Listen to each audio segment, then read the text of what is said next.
जगन्नाथपुरी के भव्य मंदिर में प्रवेश करने पर ही भक्तों को एक अनोखा दृश्य दिखाई देता है। यहाँ एकादशी उल्टी होती है। बहुत पुराने समय की बात है।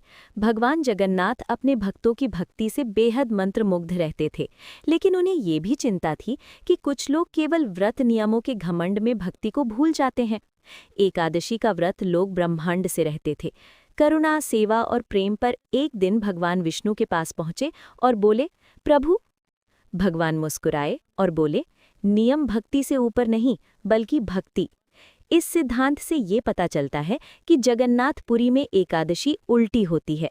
यहाँ भगवान जगन्नाथ ने अपने शिष्यों को ये संदेश दिया है कि केवल व्रत रखना ही पर्याप्त नहीं है, बल्कि दह। कहा जाता है कि जो भक्त इस रहस्य को समझ जाता है, उसे व्रत न रखने पर भी भगवान जगन्नाथ की कृपा प्राप्त होती है। जगन्नाथपुरी के भव्य मंदिर में प्रवेश करने पर ही भक्तों को एक अनोखा दृश्य दिखाई देता है। यहाँ एकादशी उल्टी होती है। बहुत पुराने समय की बात है।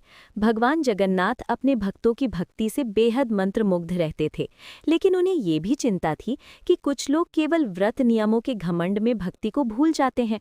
एकादशी का व्रत लोग ब्रह्मांड से रहते थे। करुणा, सेवा और प्रेम पर एक दिन भगवान विष्णु के पास पहुंचे और बोले, प्रभु।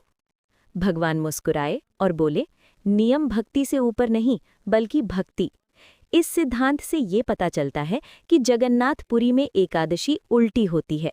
यहाँ भगवान जगन्नाथ ने अपने शिष्यों को ये संदेश दिया है कि केवल व्रत रखना ही पर्याप्त नहीं है, बल्कि दह। कहा जाता है कि जो भक्त इस रहस्य को समझ जाता है, उसे व्रत न रखने पर भी भगवान जगन्नाथ की कृपा प्राप्त होती है।